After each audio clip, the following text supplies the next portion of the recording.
sinabi nilang ako, dapat tandaan mo, kinikilalang mataas, samahan ng malakas, kapatirang lumabas na kinilala sa Pinas. Pag sinabi nilang ako, dapat tandaan mo, kinikilalang mataas, samahan ng malakas, kapatirang lumabas na kinilala sa Pinas.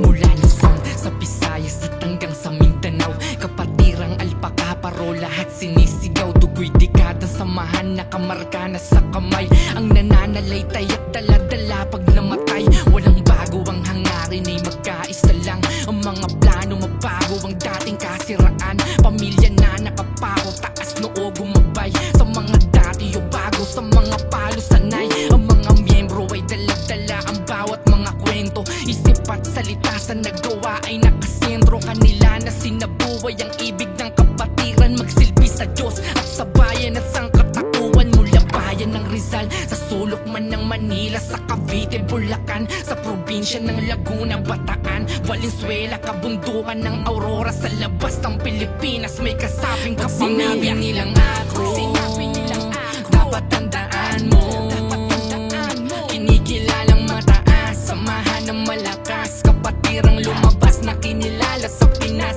Pag sinabi nilang